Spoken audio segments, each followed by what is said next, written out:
U zhvillua në Fakultetin Ekonomik trajnimi i 4 për ruajtjen dhe përmirësimin e atraktivitetit turistik në rajonin verior të Shqipërisë.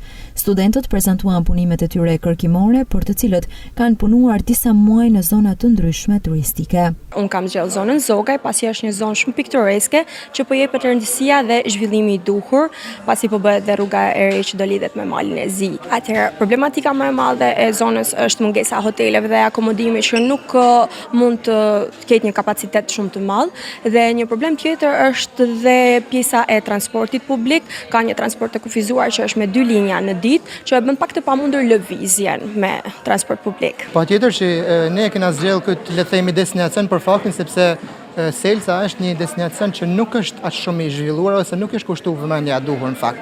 Dhe kena vendosur me marrë seriozisht studimin në mënyrë që ta nxjerrim tash me potencialin që ai ka, me burimet e tyre natyrore dhe antropogene. Ne si zonë, si destinacion, kena zgjedhur ishullin e Shurllahut, dikur qyteti mesjetar i Sardës.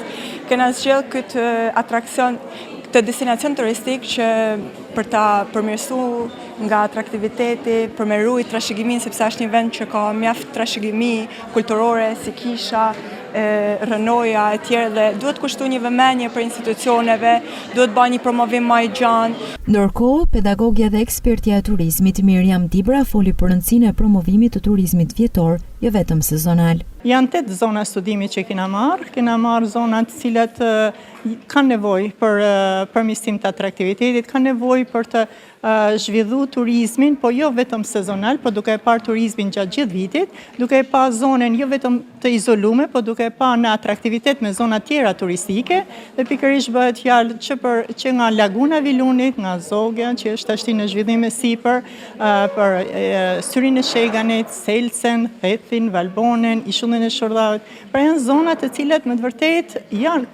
ka turizëm, por që edhe turizmi në thellë, pavarësisht se është i zhvilluar, por duke qenë turizëm në shkallë vogël dhe duke qenë sezonal, mund të çojë në dëmtime.